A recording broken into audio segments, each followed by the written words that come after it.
What's up YouTube, it's Ben, and in this video we're going to talk about posting job ads.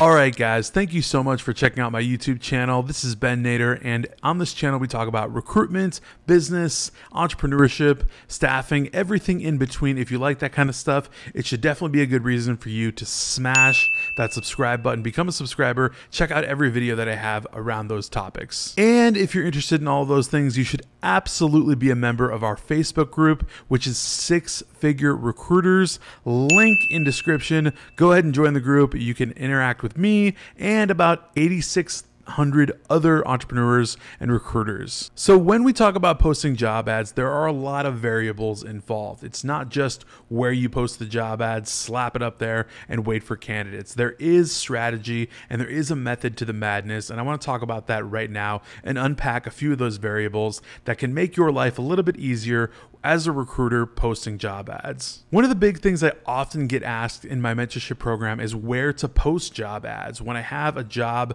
requisite, right? A company has given me a candidate to go find for them, where should I post, right? There's several options for you, and I want to unpack exactly what's best for what type of role. So first things first, we want to look at what is the role. Is the role a tier 1, tier 2, or tier 3? What do I mean by that? Is the role a general labor? Is it mid-skill where you might need a certificate or some sort of trade? Or is it tier 3 where you're going to wear a suit to work? It's something like accounting or finance or maybe even IT or law. Those factors right there are going to exactly tell you where your job should be posted.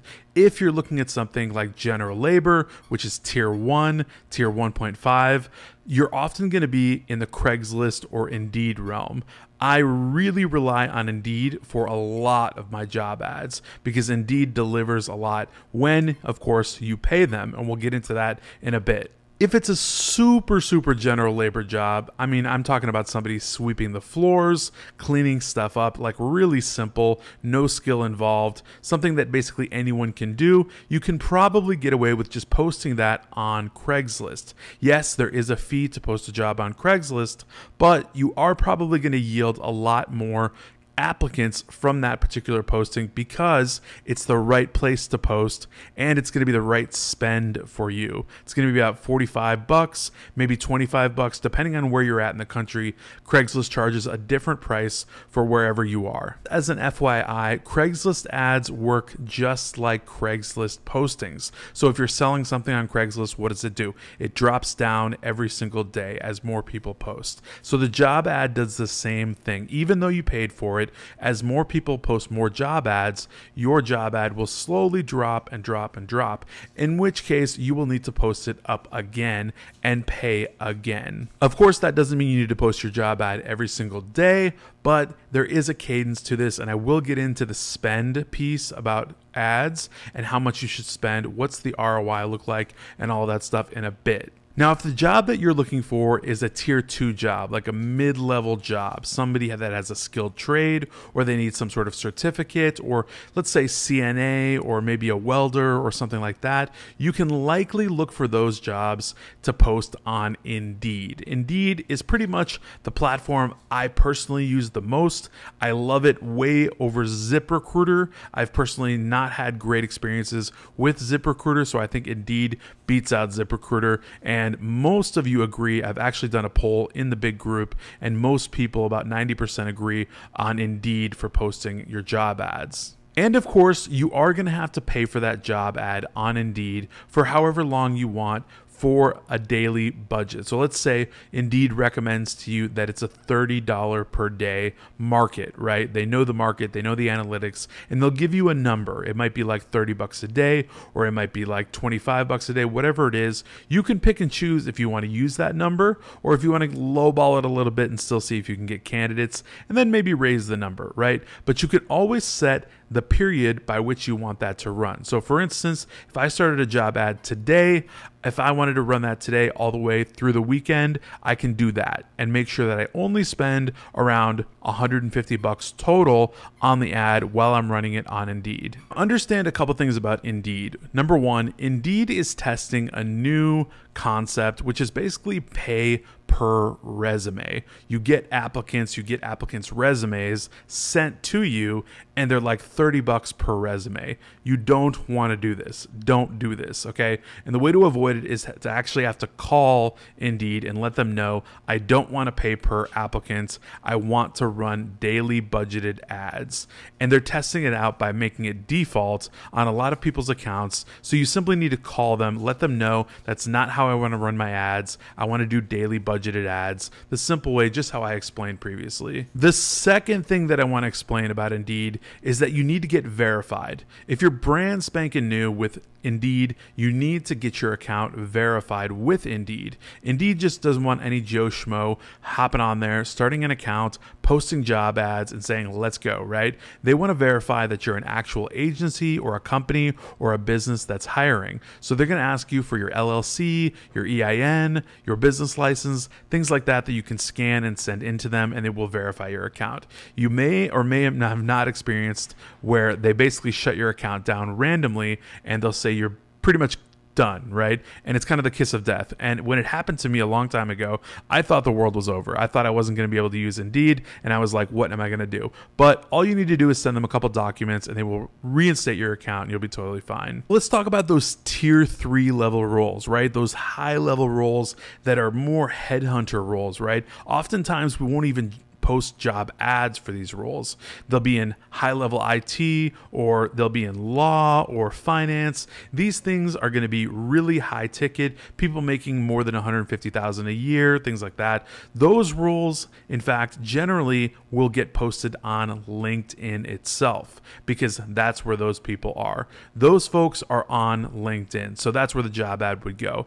LinkedIn postings are very similar to Indeed postings. It's a daily budget. You set up the daily budget, however long you want it to run, and you will run that ad on LinkedIn. So people that are there will see it. Posting on LinkedIn is a great way to find those tier 3 top level candidates. It's also a great way to find them just by headhunting them and doing true, genuine recruitment, right? Rather than just posting job ads. But for this instance, in this video, we're talking about job ads, right? So LinkedIn is a very viable option for those higher level roles. So with where to post out of the way, I want to talk about how much you need to spend on your job ads, because this is the really juicy stuff, right? It's your return on investment, right? And that really ties into what you're actually going to yield as a result of posting the ad. So if we talk about having tier 1 roles that are on Craigslist or Indeed or wherever you might put them, right? Your ad spend is directly going to be correlated to what you're going to earn. So for instance, let's say that you had 5 delivery drivers, non-CDL, pretty simple, and you posted that up on Craigslist. Maybe you had an Indeed ad as well going with that, and you have dual ads running at the same time. With your ad spend, let's say you put in 2 Craigslist ads for $45 a piece, that makes $90, and then you spent $100 on Indeed. So you're at $190 right now, right? So maybe it sounds like a lot up front, okay? Close to $200 in ads. However, if you place just one of those drivers at a really, really conservative rate, let's say 15 to 10%, somewhere in that range, you're going to yield something around $4,000, $5,000 on a typical non-CDL delivery driver. I don't know about you, but I would take that deal every single day. If it's going to cost me $200 to run an ad that's going to get me $4,000 to $5,000 in yield for my profit, I will take that every single day. Now here's the bonus on return on ad spend, okay? When you post those ads, that $200 worth of ads, 2 Craigslist ads, 1 Indeed ad, right? When you post that and you run that for maybe, let's say, 4 days, right? Very conservative, okay? You might actually get 15 or more candidates if you do it the right way. And I'll talk about that in a second. But you might actually get a plethora of candidates and not just one. So you might actually be able to yield maybe 3 or 4 candidates that you could hire just off of that $200 that you spent on ads. I always talk about recruitment as being very similar to investing, right? You're investing your time, you're investing your money, you're investing your energy, and all of this output that you're putting in up front before you're actually going to get a return. However, you will get the return. If you do everything correctly and you do get those applicants coming in, they do get hired, you're going to get paid out big time, way 10x, maybe 15, 20x what you actually put in for your ad spend. When you can start thinking along these terms, you really get used to the concept of just putting in the money up front to make money. Everyone's always heard it takes money to make money. Yes, this is definitely true when it comes to ad spend. However, there is a critical item that you want to remember in the grand scheme of things, right? We all get a lot of opportunities to take contracts. We all get a lot of opportunities to get clients and start working on them and working on their jobs, right? But all clients are not created equal, and that's the point here, okay? You need to understand what's a good client, what's a bad client, right? So if I look at something and I look at it and say, I wonder if I posted an ad for that, it might be really, really difficult to find that candidate, and I might be pouring a lot of money into ads, like a lot of money, you know what I mean? I might be out $1,000 before I even maybe get one candidate that's a terrible fit, and I just might not want to take that contract. This is where really good recruiters win, because they can discern what's going to be a good contract for them and what's going to be a bad one. Every single client out there has a need. In fact, right now we're in the hottest market ever, and a bazillion clients have a bazillion needs. So everybody wants workers, right? And so they're always going to be asking you for job requisites. Can you find me this? Can you find me that? Can you find me this person, right? But you have to discern what's actually going to be worth your ad spend. What's going to be worth your ROI? What's going to be worth your ROT, your return on time, right? Because that's just as important as your ROI, the investment of money. So think about those things before you actually jump in and say, I'm going to take this role on and I'm just going to throw a bunch of money at it and see if I can find these people to place them and get my ad spend back. If you do for some reason run into the trap that you've gotten a bad client, a bad contract, AKA meaning something that you really just can't fill no matter where you post it, no matter where you search, no matter where you headhunt, right? And you're already $1,000 deep into ads and it doesn't look good, or maybe you're $2,000 deep into ads and it's really not looking good, you really have to figure out when to abandon ship. Because at a certain point, basically, if you're not getting hits, you're not getting hits, right? So good recruiters will understand beforehand that it wasn't meant to be in the first place, so they never would have taken it. But if you fell into that trap, don't worry about it. Understand that it's a lesson learned and it's something you just shouldn't have gotten into in the first place. You shouldn't have spent money on the ads in the first place, shouldn't have taken the contract in the first place, and that would have made sense. I always say it on this channel that one good client is better than 500 bad clients, right? Clients that I can't find candidates for, clients that are non-communicative, clients that are just going to be bad apples and maybe not pay me on time, that kind of stuff. I would rather have one amazing, perfect client that I can find a lot of candidates for, that does repeat business with me, that communicates with me, and all that kind of stuff. So that's what I'm looking for when I'm recruiting. I'm looking for, generally, if I'm starting out brand new, for a lot of you guys, that low-hanging fruit that's going to be residual, right? Transportation is not going away.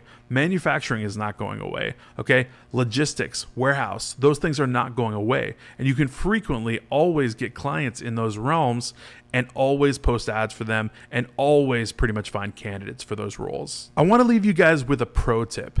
On weekends, people are usually looking for jobs, right? Weeks are great. Work weeks are great. That's fine. You can always post jobs, but you're going to get that slight edge on weekends. So if I were to run an ad on Friday, maybe midday, and run that thing through Monday on Indeed, I'm usually going to get way more hits than I am going to get on if I were to post a Tuesday through Friday, right? Just because generally people are not interested in sitting down on their laptop and searching Indeed, searching Craigslist, LinkedIn, whatever it is, to look for that position, because they're actually either working or doing something else. But oftentimes, if you run an ad ad on a weekend, people are going to hit it a lot. So I really hope this video was valuable for you guys about job ads. If you have any questions whatsoever about job ads, first you should probably join the Facebook group because it'll be a whole lot easier. But you can also post those comments down in the comment section and ask any questions that you like. I answer as much as I can, and I'd love to speak with you guys. I will see you next time.